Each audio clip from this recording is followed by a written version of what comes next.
खबर ने आपको शुमाली वजीरिस्तान के इलाके दत्ता खेल में सिक्योरिटी फोर्सेस का ऑपरेशन शदीद फायरिंग के तबादले में 14 खारजी जहन्नुम वासिल कर दी गया। इसी पर बात करेंगे। नवीद अकबर हमारे साथ मौजूद है। नवीद, आगाह कीजिएगा इस ऑपरेशन के हवाले से।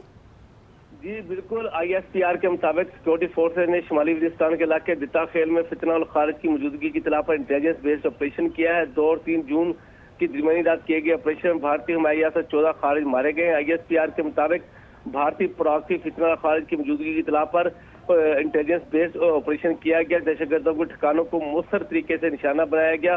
शदीद फायरिंग का तबादला हुआ इस मौके पर और सिक्योरिटी फोर्स ने 14 भारतीय हमायाता खारिज जो उनको हलाक कर दिया। ISPR का ये भी कहना है कि इलाके में मुमकिन खारिज के खात्मे के लिए क्लेथ ऑपरेशन भी किया गया। ISPR का कहना है कि पाकिस्तान सिक्योरिटी फोर्स भारतीय सरपरस्ती में दहशतगर्दी के खात्मे के लिए पुरअज़्म है। जी अच्छा नवीद, ये भी जानना चाहेंगे कितना भारी तादाद में असलहा बरामद हुआ है?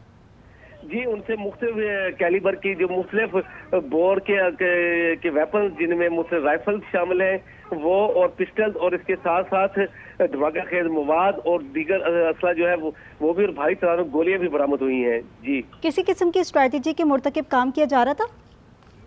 जी देखिए, ये इंटेलिजेंस बेस्ड ऑपरेशन जो है ये रोजाना की बुनियाद पर किए जाते हैं। दर्जनों ऑपरेशन किए जाते हैं और ये ठीक है नवीद, साथ ही रहेगा। ब्रिगेडियर रिटायर्ड हारिस नवाज साहब ने हमें ज्वाइन किया। आपके वक्त का बहुत शुक्रिया हारिस साहब। कामयाब ऑपरेशन किया गया है शुमाली वजीरिस्तान में। दत्ता खेल में फोर्सेस का ऑपरेशन हुआ है, 14 खारिज को हलाक किया गया है, क्या कहेंगे? देखिए, एक बहुत ही इम्पोर्टेंट ऑपरेशन था और कितना हिंदुस्तान जो अब प्रॉक्सी अपनी इस्तेमाल कर रहा है और वो खास तौर पर बलूचिस्तान में अब वहाँ नाकामी हो रही है तो इसको कभी बलूचिस्तान में चला जाता है, कभी KVK में चला जाता है। लेकिन मुसल्लह अफवाज ने तहैया किया हुआ है कि जहाँ पर भी फैसल फारिज के लोग खास तौर पर हिंदुस्तान के लोग होंगे उनके ऊपर हमने बड़ी सख्ती से इंटेलिजेंस बेस्ड ऑपरेशन शुरू किए हैं और आपको 14 फारिज मारना इसका मतलब बहुत बड़ी कामयाबी है। हमारे लश्कर को नुकसान नहीं हुआ। इससे आहिस्ता आहिस्ता इंडिया की प्रॉक्सी की कमर टूट रही है। इंडिया की जब रसाई हो रही है, इंडिया के प्राइम मिनिस्टर बिल्कुल बकरार का शिकार है क्योंकि जिसकी के जन को हमारे मुसल्लह फायरियाँ मतलब उसके घुटने टेके हैं और सबसे पहले फास्ट की है, जमीन ने उसका मुकाबला किया है। आप उसको समझ नहीं आ रहा था कि प्रॉक्सी को यूज कर रहा है। अभी वो प्रॉक्सी खराब भी हमारे स्टेशन जारी है, आप कई बार देखेंगे तो इसका भी चला करना किया जाएगा।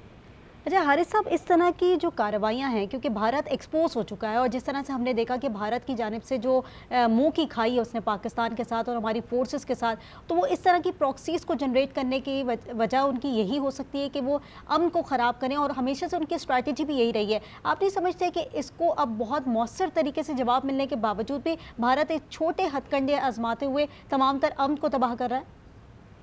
लेकिन भारत हमेशा से यही काम करता है कि वो पाकिस्तान को डिस्टेबलाइज करना चाहता है, पाकिस्तान इकोनॉमिक तरक्की न करे ये चाहता है वो। और जब अब इसको फॉल्स फ्लैग ऑपरेशन पे जब इसने पहलगाम में जो ये फॉल्स फ्लैग ऑपरेशन किया था उसके बाद जिसका इसने बॉर्डर को क्रॉस किया, पाकिस्तान की मुसल्लह अफवाज ने मौसर जवाब दिया और उसको इसमें 6 जहाज भी का नुकसान हुआ। उसके बाद इसके एयर बेसिस उड़ा दिए गए, काफ़ी ज़्यादा F47 की साइट उड़ा दी गई, मौसम जहर उड़ा दिए, उड़ी क्या है हमने से गन उड़ा दी। तो उससे ये आप जो है ये अमेरिका की मिन्नतें करके थे सीजर करा दिया तो अब ये लड़ सकते हैं और इसकी अनट्रेन अनप्रोफेशनल तो अब ये प्रॉक्सी को यूज़ कर रहे हैं। कभी बलूचिस्तान में आपके सामने कभी जाफर एक्सप्रेस में करता है, कभी स्कूल बच्चों को गुजार में शहीद किया है, आगे कहीं बलूचिस्तान में जा रहे हैं। तो आपके सामने हमारी इंटेलिजेंस ऑपरेशन बहुत शिद्दत इख्तियार कर गए हैं। अब इन सबको मारा जा रहा है। आप देखेंगे हम कहीं इनका कलम किया जाएगा।